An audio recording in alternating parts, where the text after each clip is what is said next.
احساس پیدا ہو گیا نا گناہ کا۔ یہاں بہت ساری غلطیاں کر کے بھی لوگ جب اپنی بات کرتے ہیں تو کہتے ہیں کبھی یاد تو نہیں کسی کے ساتھ زیادتی کی ہو، یاد تو نہیں کبھی کسی کا۔ بھئی آپ نے اتنے بڑے ولی ہونے کا دعویٰ کر دیے، انسان تو انسان رہتا ہے۔ بڑے بڑے لوگ کہہ گئے کہ یا اللہ اگر انجانے میں بھی بھول گئے ہیں تو ہم سے درگزر فرما، لیکن جب ہم تیار ہی نہیں ماننے کو۔ حضرت انس بن مالک کہتے ہیں وہ خاتون آئی، کو پکڑ کے نہیں لایا، کسی 14 دنوں کے ریمانڈ پہ نہیں اسے منوایا گیا، اسے وہ خود بخود آئی اور کریم محبوب علیہ السلام کے سامنے جب وہ کھڑی ہوئی تو اتنے درد سے میں نے کم لوگ روتے دیکھے ہیں جس درد سے وہ روئی۔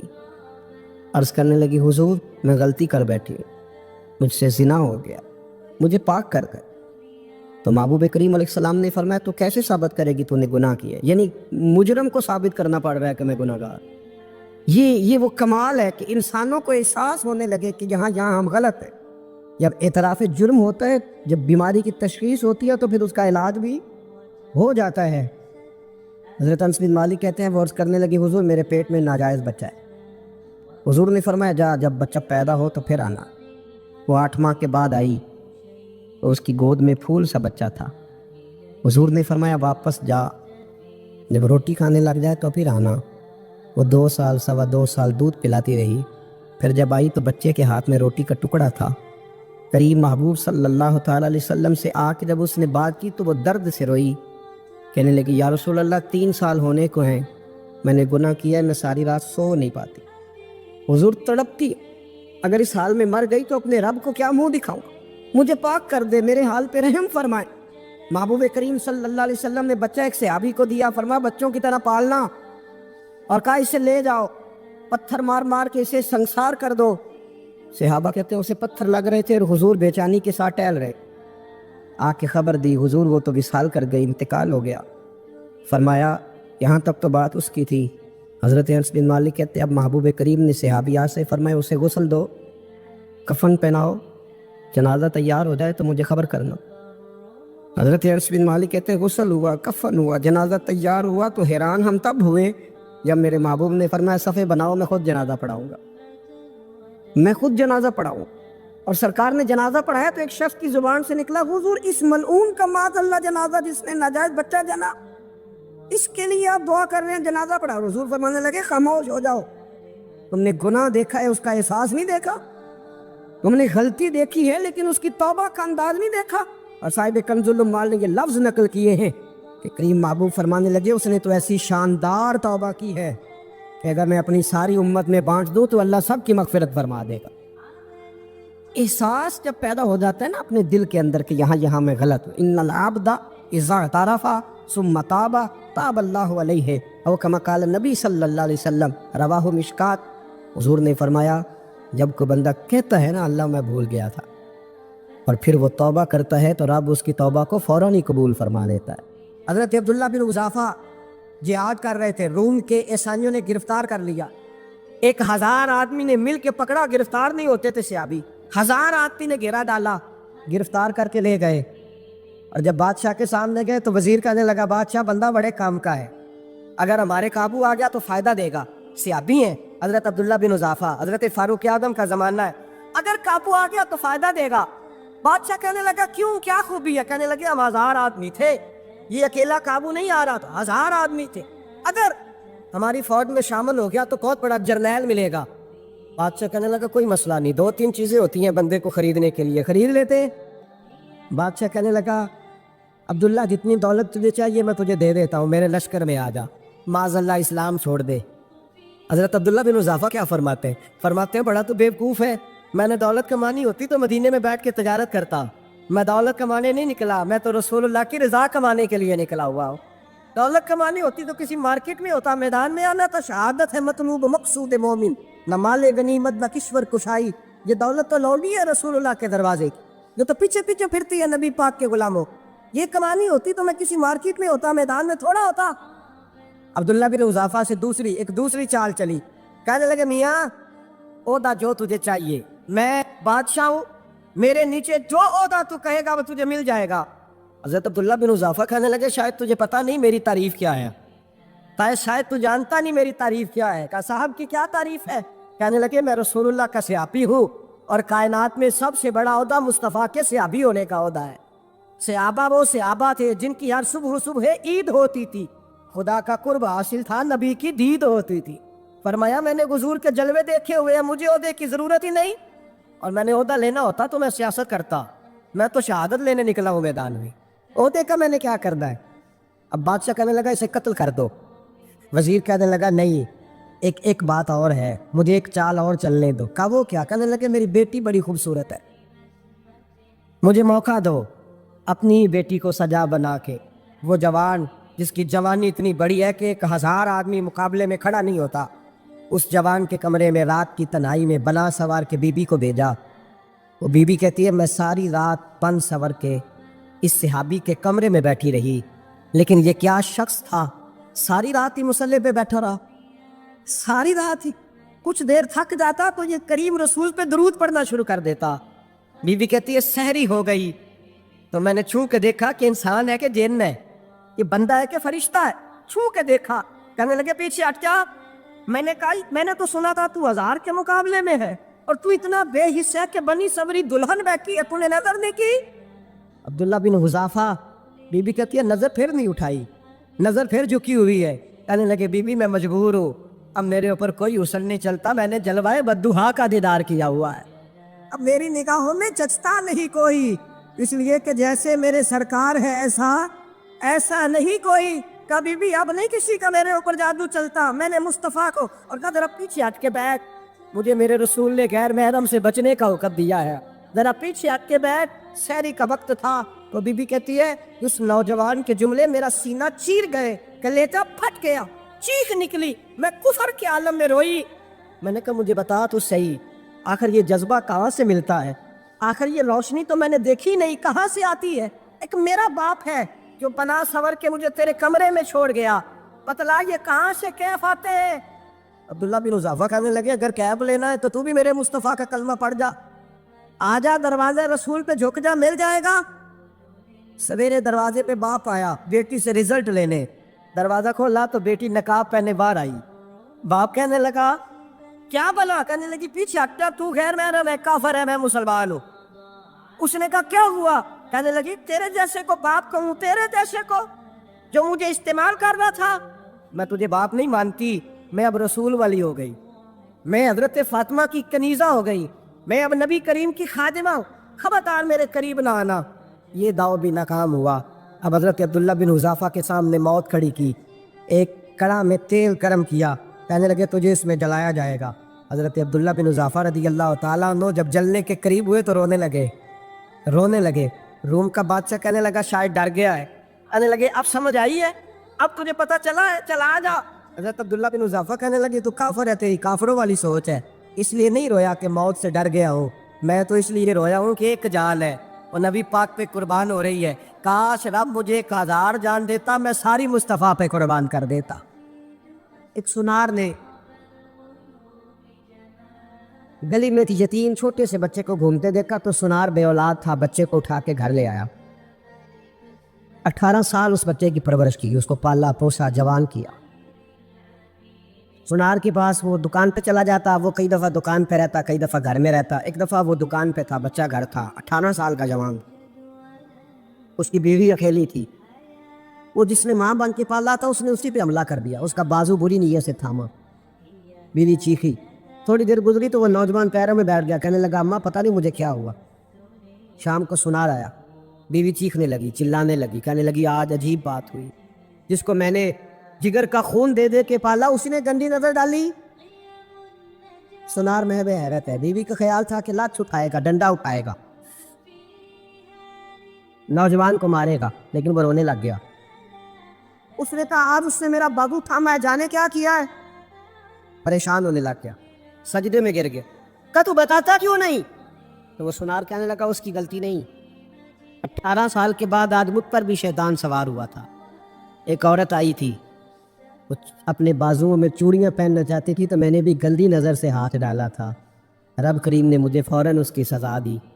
جن کے گھروں میں بیٹیاں ہوتی ہیں ان کی نظریں گندی نہیں ہوتی، جو بیٹیوں کے باپ ہوتے ہیں، جو بہنوں کے بھائی ہوتے ہیں، ان کی نظریں گندی۔ اور اگر تو ٹیلی فون کرتا ہے تو کسی عورت کے ساتھ تعلق رکھتا ہے تو یہ بات لکھ لے، امام فخر الدین رازی 1، علامہ اسماعیل حقی 2، ملا جلال الدین رومی 3، امام خازن 4، امام جلال الدین سیوطی 5۔ 5 حدیث کے استاد اور محدث لکھتے ہیں کہ اگر تو کسی پر گندی نظر ڈالے گا تو تیرا گھر بچ سکتا، یاد رکھ نہیں بچے، اس لیے کہ تیری نظر ہے کسی کی بیٹی کو بیٹی سمجھ تاکہ تیری بچی کا پردہ قائم رہے، کسی کی بہن کو، یہ کیا بات ہوئی کہ تو جتنا مرضی گند معاشرے میں پھیلاتا رہے تیرا گھر بچا رہے، یہ کیسے ہو سکتا ہے؟ فَإِنَّ لَهُ مَعِيشَةً ضَنكًا، اللہ فرماتے ہیں زندگی تنگ ہو جائے گی تیرے لیے مشکل، تو ڈھونڈتا پھرے گا کہ میں مرنے کو جگہ تلاش کروں۔ سچی توبہ کرے، کھری توبہ۔ یہ گناہ انسان کو مجبور کر دیتے۔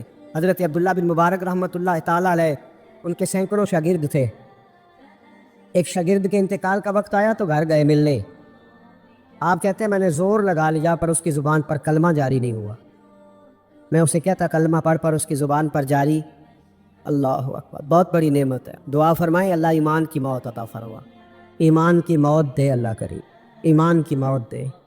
ایسے بھی لوگ دیکھیں ہیں، مسجد نبوی ہے، رسول اللہ کا شہر ہے، سر سجدے میں ہے، روح پرواز کر گئی، روح پر کتنا نصیبوں والا ہے، کتنا نصیبوں والا ہے کہ مسجد نبی میں سر سجدے میں رکھا ہے اور اللہ تبارک و تعالیٰ نے محبوب کے قدموں میں موت عطا فرمائی۔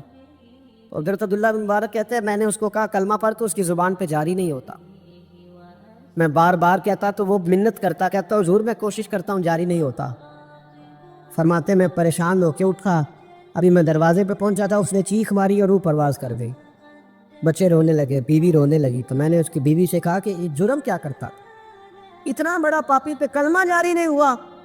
اس کی زوجہ کہنے لگی حضرت جی 2 گناہ تھے اس کے، ایک تو یہ شراب کا عادی تھا، روکتی تھی باز نہیں آتا تھا، اور دوسری بات یہ کہ یہ اپنی اماں کا نافرمان تھا، وہ 2 گلیاں چھوڑ کے رہتی ہے، یہ کبھی ملنے نہیں گیا تھا، اس بوڑھی کا کلیجہ اس کی طرف سے بڑی تکلیف میں تھا۔ حضرت عبداللہ بن مبارک کہنے لگے جا تو بھی دعا کر، اس کی ماں کو بھی کہہ دعا کرے کہ یہاں تو یہ کلمہ نہیں اسے نصیب ہوا، اللہ کرے اللہ آخرت کی منزلیں اس کی بہتر فرما دے۔ حضور صلی اللہ علیہ وسلم کے پاس ایک مہمان آ گئے رات کے وقت میں، جب وہ آئے تو حضور نے پوچھا کھانا کھانا ہے؟ تم نے کہا کھانا ہے، جھوٹ اور بھوک کو جمع کرنا منع ہے، کہا جی کھانا ہے۔ تو حضور صلی اللہ علیہ وسلم نے فرمایا ازواج مطہرات کے گھروں میں پتہ کرو کچھ ہے۔ حضرت ام سلمہ کے گھر میں پتہ کیا تو کہا یا رسول اللہ 4 دن سے روٹی نہیں پکی۔ حضرت زینب سے پوچھا تو کہا حضور کئی دن سے چولہا ہی نہیں جلایا۔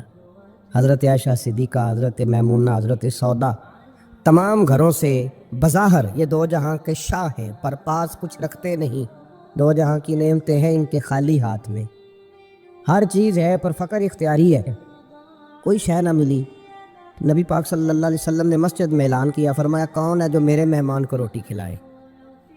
ان لفظوں کا حسن کوئی حسن والا ہی سمجھ سکتا ہے، فرمایا کون ہے جو میرے مہمان کو کھانا کھلائے؟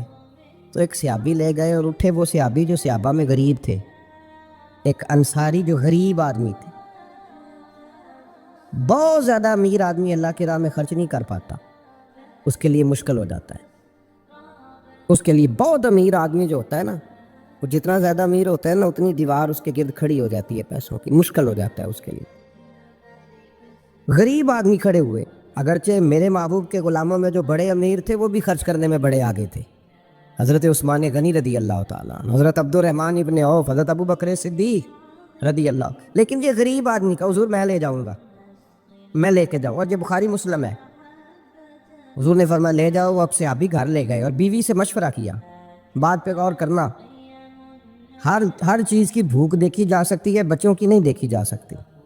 وہ انصاری حضور کے مہمان کو گھر لے گئے، جا کے بیوی سے مشورہ کیا، کہا بھلی مانس گھر میں کچھ ہے؟ تو اس نے کہا تھوڑا سا بچوں کے لیے کھانا رکھا ہے، بچوں کے لیے۔ بچے تو بزدل کر دیتے ہیں، بچے تو آدمی کو بزدل کر دیتے ہیں، بچے تو مار دیتے ہیں، کلیجہ پھٹ جاتا ہے بچہ بھوکا ہو تو، نیند نہیں آتی۔ اب صحابی اپنی بیوی سے کیا کہتے ہیں؟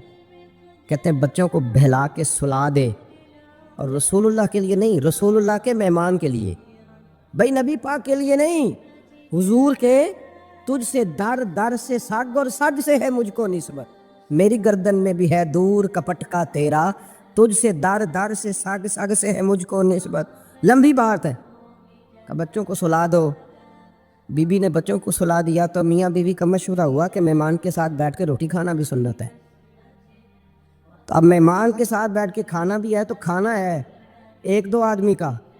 اب خاوند اپنی بیوی کو تیار کرتا ہے کہ میں بھی کھانے پہ بیٹھ جاؤں گا، تو بھی بیٹھ جانا، اور جب مہمان کھانے میں ہاتھ ڈال لے تو اٹھنا، کہنا او ہو دیا تو صحیح کیا ہی نہیں، ابھی بجھ جائے گا، اور جا کے دیا بجھا دینا۔ ہم ہاتھ ہلاتے رہیں گے، مہمان روٹی کھاتا رہے گا۔ اور یار اس درد کو، اس کیف کو سمجھو، گھر میں بچے بھی بھوکے، بچوں کی ماں بھی بھوکی، بچوں کا باپ بھی بھوکا، دسترخوان پہ روٹی لگ گئی، روٹیاں چون ڈالیں، بی بی اٹھی کہنے لگی او ہو چراغ تو صحیح کیا ہی نہیں، یہ تو بجھ جائے گا۔ حوصلے مند بی بی جس نے بچے بھوکے سلا دیے، تو بھوکے سوئے ہوئے بچوں کی بھوکی اماں اٹھی اور اپنے خاوند کی تابع داری میں اٹھی، میں گڈی تے ہتھ ڈور سجن دے، وہ جنج رکھے اونج رہنا ہے، اٹھی اور اس نے دیا ٹھیک کرنے کے بہانے بجھا دیا۔ مہمان روٹی کھاتا رہا اور رسول اللہ کے نوکر قربانی دیتے رہے، وہ روٹی کھا کے سیر ہو کے بستر بچھایا تو سو گیا۔ یہ میاں بیوی ساری رات بچوں کی طرف دیکھتے رہے اور غور کرتے رہے اور راضی رہے کہ ہم نے حضور کا فریضہ نبھایا ہے۔ قربان جاؤں محبوب پہ، بے خبر ہو جو غلاموں سے، وہ آقا کیا ہے۔ وہ صحابہ وہ اگر قربانیاں دیتے تھے تو جو اعزاز ملتا تھا وہ بھی بڑا شان والا ہے۔ صحابی کہتے ہیں میں فجر کی نماز پڑھنے مسجد آیا، پہلا قدم رکھا تو میرے کریم بولے، حضور نے فرمایا رات جو تو نے اور تیری بیوی نے عمل کیا ہے خدا کو بھی بڑا پسند آیا ہے، محمد مصطفیٰ کو بھی بڑا پسند ہے۔ اور پھر ایک لفظ اور ہے حدیث میں، ایک روایت میں کچھ جملے اور بھی ہیں۔ حضور نے فرمایا جب تو اور تیری بیوی رات مہمان کے ساتھ احسار کر رہے تھے نا، تو عرش کا مالک تمہیں مسکرا کے دیکھ رہا تھا، رب تمہیں دیکھ کے مسکرا رہا تھا، رب تمہیں دیکھ کے مسکرا، تر بامنی پہ شیخ ہماری نہ جائیے، ہم دامن نچوڑ دیں تو فرشتے وضو کریں۔ فرمایا وہ مسکرا رہا تھا کہ میرے بندے میرے رسول کی رضا کے لیے کیا کر رہے ہیں۔ اور صحابہ دیکھو، نبی پاک کے لیے نہیں، خاندان کے لیے نہیں، خاندان نبوت کے لیے نہیں، حضور کے نہ سمجھے یار، اس پہلو کو سمجھے، نبی پاک کے بریلی کے امام بول پڑے، فرمانے لگے تجھ سے در، در سے سگ، سگ سے ہے مجھ کو نسبت، تجھ سے در، در سے سگ کتے کو کہتے ہیں فارسی میں۔ فرماتے ہیں محبوب تیرا دروازہ اور دروازے پہ کتا، اور کتے کے پاس میں بیٹھا ہوں، چلو کتے کے پاس تو بیٹھا ہوں نا، میری گردن میں بھی کوئی تو پٹکا آیا ہی ہے نا، تجھ سے در، در سے سگ، اور سگ سے ہے مجھ کو نسبت، چلو میری گردن میں بھی ہے دور کا پٹکا تیرا۔ قرآن مجید بول اٹھا، رب کریم نے فرمایا حبیب یہ تیرے غلام وہ ہیں کہ وَيُؤْثِرُونَ عَلَىٰ أَنفُسِهِمْ وَلَوْ كَانَ بِهِمْ خَصَاصَةٌ، فرمایا ان کا حال یہ ہے کہ جس چیز کی شدید حاجت ہوتی ہے وہ بھی اپنے بھائیوں پہ قربان کر دیتے، وہ دے دیتے ہیں تیرے نام پہ۔ جب مکے والے مدینے آئے، انصار مدینہ، تو میرے مصطفیٰ کریم نے فرمایا نہ تمہاری نسلیں ایک ہیں نہ قبیلے ایک ہیں، لیکن تمہارا نبی ایک ہے، تمہارا رسول ایک، خدا ایک، کتاب ایک، تمہارا میری وجہ سے رشتہ ہے، چلو اپنے بھائیوں کے ساتھ احسار کرو، چلو احسار کرو۔ اگر کسی کے 2 مکان تھے تو اس نے ایک اس کو دے دیا جو مکے سے آیا تھا، 2 باغ تھے تو ایک دے دیا، کسی کے پاس ایک تھا تو آدھا بانٹ کے دے دیا، ہر چیز تقسیم کر دی۔ حالات بدل جاتے ہیں، حالات بدل جاتے ہیں، تلک الایام نداولها بین الناس، اللہ لوگوں کے درمیان دن بدل دیتا ہے، حالات بدل گئے، بڑا مال غنیمت آیا، بنو نذیر کا علاقہ فتح ہوا تو میرے رسول پاک صلی اللہ تعالیٰ علیہ وسلم نے انصار مدینہ کو اکٹھا کیا، فرمایا بھئی مال اب بڑا آ گیا ہے۔ 2 باتیں، یہاں تو اس طرح کرتے ہیں کہ میں ان کو کہتا ہوں جو مکے سے آئے تھے کہ جتنی تمہاری جائیدادیں باغ انہوں نے لیے ہیں واپس کر دیتے ہیں تمہیں، اور جو مال آیا ہے وہ بھی تم میں سے آدھا آدھا دونوں کے درمیان بانٹ دیتے ہیں، یا جیسے تمہارا دل چاہے، تمہارے مال بھی واپس کرتے ہیں اور جو وہاں سے مال آیا وہ تمہارے بیچ بانٹ دیتے ہیں، یا اگر تم کہو تو یہ مال ان کو دے دیتے ہیں مہاجرین کو، تمہیں تمہارے مال واپس مل جاتے۔ حضور نے پوچھا انصار مدینہ سے، حضرت سعد بن معاذ، سعد بن عبادہ تڑپ کے کھڑے ہوئے، عرض کی محبوبہ میں تو ابو بکر کو جانتا ہی نہیں تھا، حضور مجھے کیا پتا عمر کون ہے، میں کیا جانوں عثمان غنی مولا علی کی عظمتوں کو، محبوبہ میں نے تو تجھے ان کی طرف مسکرا کے دیکھتے ہوئے دیکھا ہے، تیرا جلوہ دیکھا ہے، تجھ سے در در سے سگ سگ سے ہے مجھ کو نسبت۔ یا رسول اللہ صلی اللہ علیہ وسلم ہم سے مشورہ نہ کریں، آپ اس طرح کریں جو جائیدادیں ہم نے انہیں دی ہیں وہ بھی ان کے پاس رہنے دیں، اور جو مال آیا ہے وہ بھی ان میں تقسیم کر دیں، اس لیے کہ ہمیں تو بس اتنا پتہ ہے کہ یہ آپ کے غلام ہیں، آپ کے نوکر ہیں, ہمیں اس سے زیادہ کسی چیز کے کوئی غرض ہے, بس آپ کے غلام ہے, بات ختم ہو گئی. حضور خاموش ہو گئے. صحابہ کہتے ہیں دیر کے بعد ہم نے کہا فیصلہ ہونا چاہیے. فیصلہ پتہ کیا ہوا؟ حضور نے ہاتھ اٹھائے, کہا اے اللہ میرے مدینے والوں پہ رحم فرما, اے اللہ میرے انصار پہ رحم فرما, اللہ ان کے جذبے قبول فرما. بھائی اثار والی زندگی, وہ کیا بات ہوئی کہ میں نے بڑی قربانی دی ہے تو, اور جب تک تو قربانی نہیں دیتا تو قدر والا نہیں ہوتا.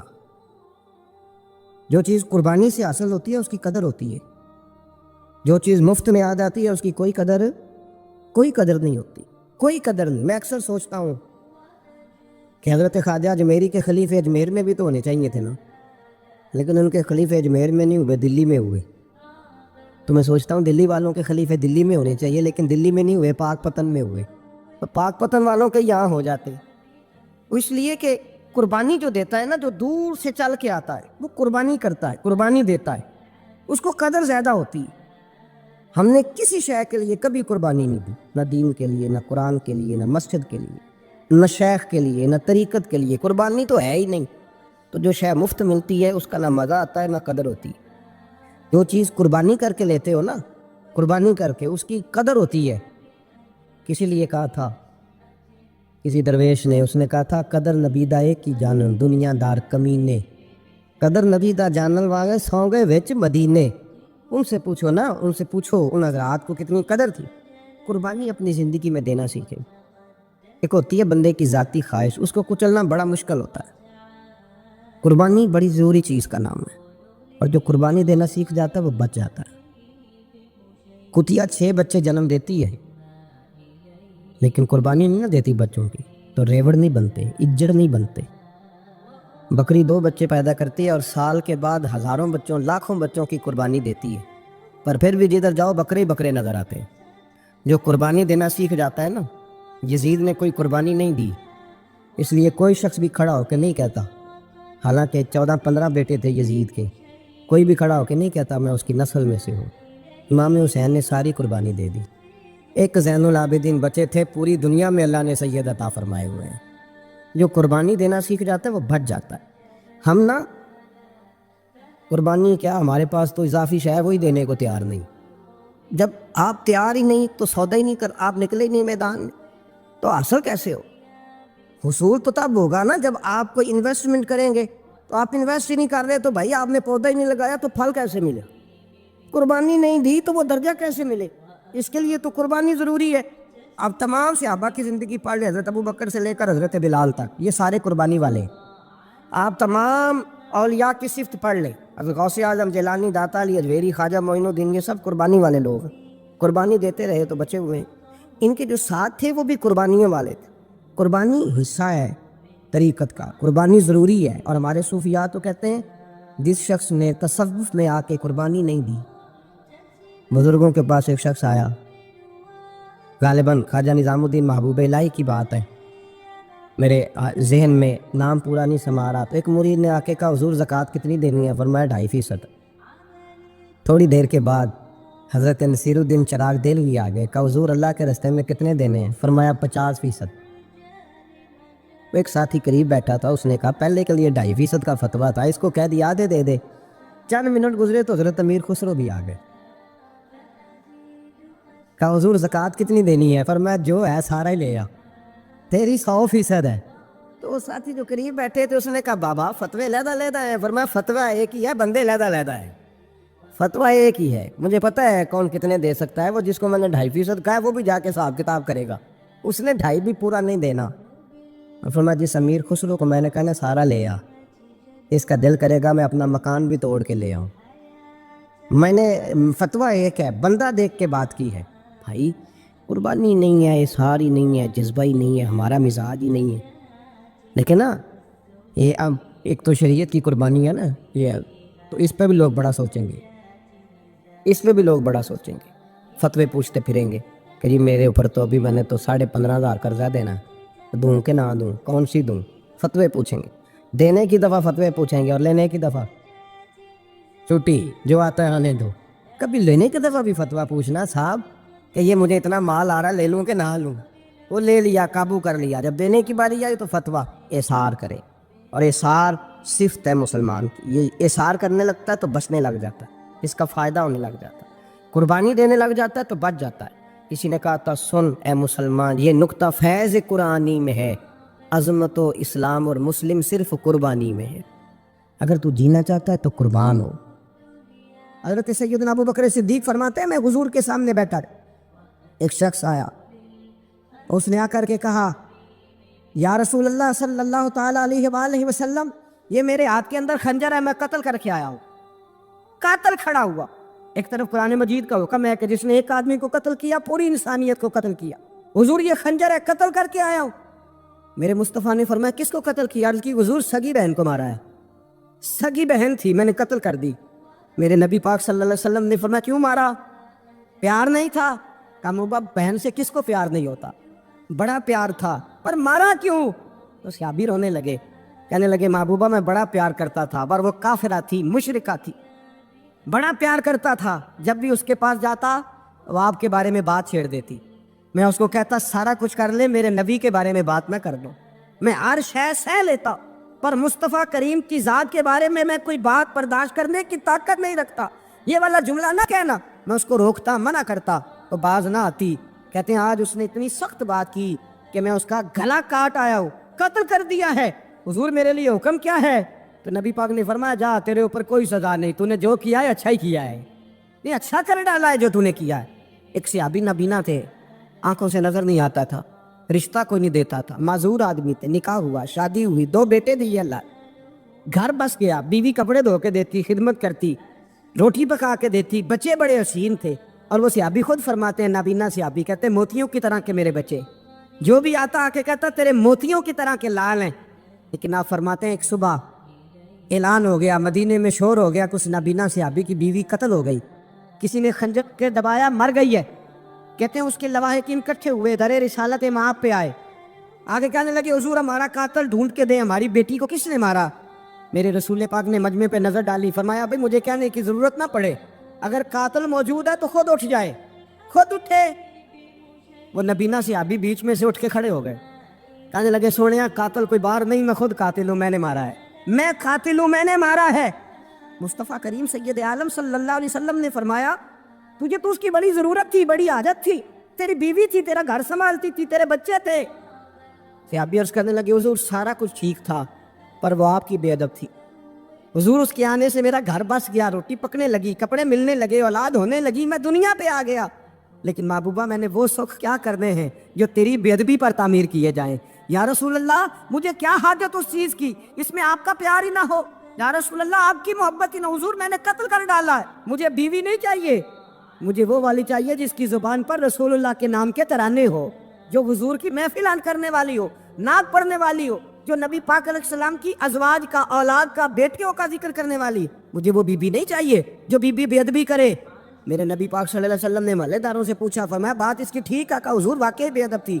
نبی پاک نے فرمایا اٹھو پھر چلے جاؤ، اس نے انسان نہیں مارا، اس نے گستاخ رسول کو مارا ہے، اس نے ایک گستاخ رسول کو مارا ہے۔ بھائی یاد رکھیں نبی پاک کا پیار ایمان کا حصہ ہے، اس میں کوئی کمپرومائز نہیں۔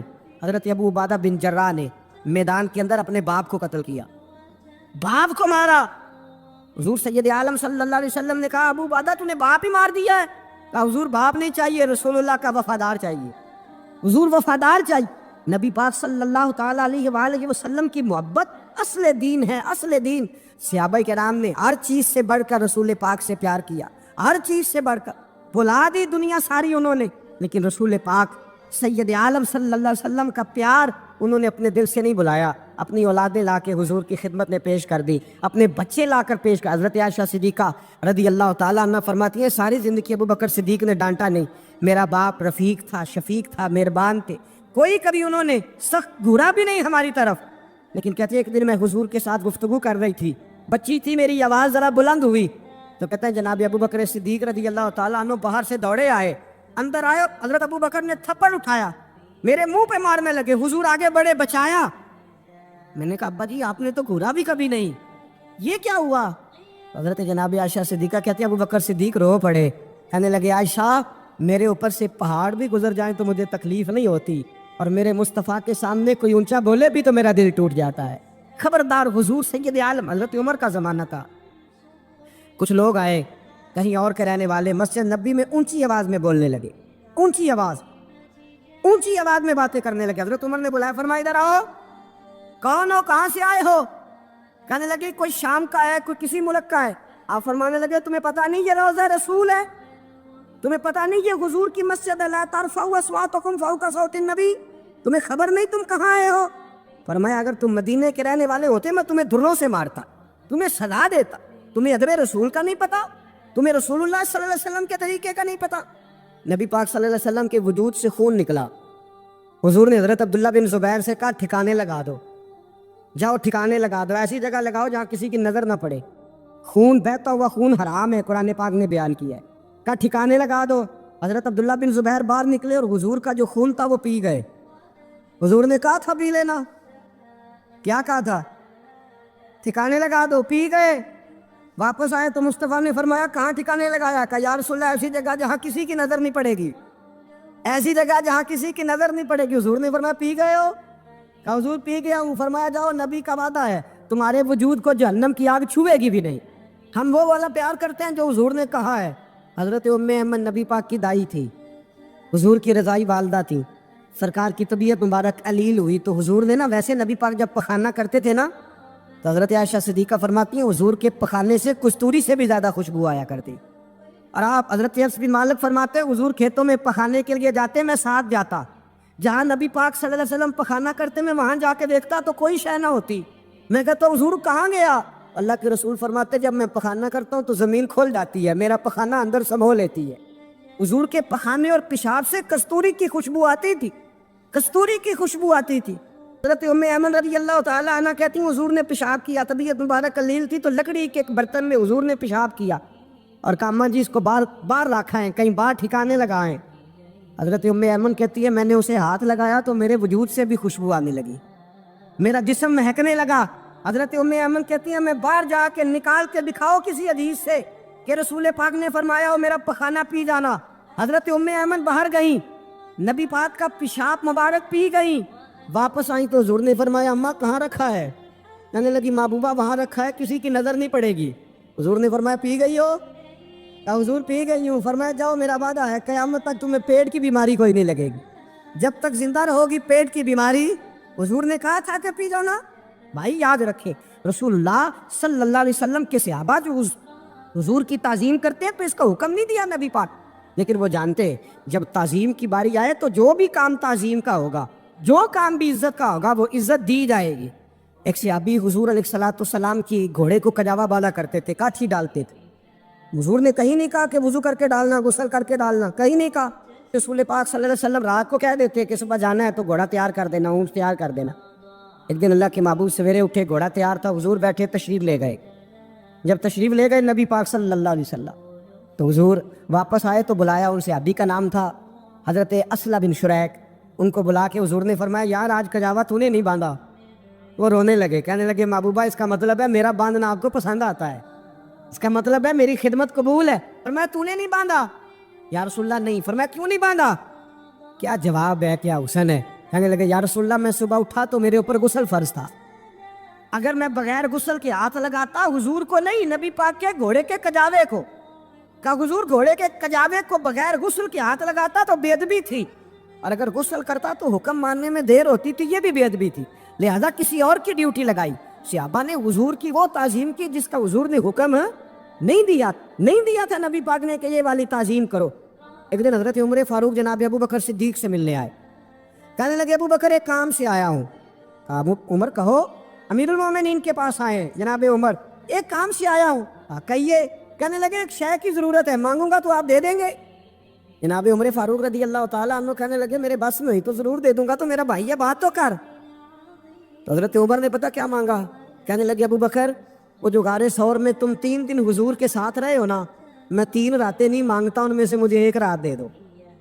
اور کیا لفظ ہیں، کیا حسن ہے۔ کہنے لگے عمر کی زندگی کی ساری نیکیاں لے لو، 3 راتوں میں سے 1 رات مجھے دے دو، 1 رات مجھے دے دو۔ حضرت ابو بکر صدیق رضی اللہ تعالیٰ عنہ رو پڑے، کہنے لگے میں نے کہا تھا جو بس میں ہوگا دوں گا، یہ تو میرے مصطفیٰ کی محبت ہے، یہ کسی کو دینا میرے بس کی بات ہے، یہ حضور کا پیار ہے جو میں نے سنبھال کے رکھا ہوا ہے، سنبھال کے پھر کے گلی گلی تباہ ٹھوکرے سب کی کھائے کیوں، دل کو جو عقل دے خدا تو تیری گلی سے جائے کیوں، جان ہے عشق مصطفیٰ روز فضو کرے خدا، ارے جس کو ہو درد کا مزہ وہ ناز دوا اٹھائے کیوں، اب تو نہ روک ہے غنی عادت سگ بگڑ گئی، پہلے ہی دن میرے کریم لقمہ تر کھلائے کیوں۔ حضرت بلال کہتے ہیں میں اذان پڑھ رہا تھا، ابو بکر سن رہے تھے، انہوں نے چوم کے آنکھوں سے لگایا، بعد میں کہ ملا علی قاری نے لکھا ہے، بعد میں کسی صحابی نے کہا محبوبہ ابو بکر نے انگوٹھے چوم کے آنکھوں سے لگائے ہیں، اور انہوں نے چوم کے کہا کرلا تو نہیں بھی کہا یا رسول اللہ حضور آپ میری آنکھوں کی ٹھنڈک ہے۔ میرے مصطفیٰ نے فرمایا جو میرے ابو بکر کی طرح کرے گا اس کی آنکھوں میں کبھی تکلیف نہیں ہوگی، اس کی آنکھوں میں کبھی تکلیف۔ حضور آپ نے تو حکم ہی نہیں دیا، آپ نے تو کہا ہی نہیں یہ کام کرنے کا، آپ نے تو کہا ہی نہیں یہ ذکر کرنے کا۔ میرے رسول کریم سید عالم صلی اللہ تعالیٰ علیہ وسلم کا پیار ایمان کی جان ہے۔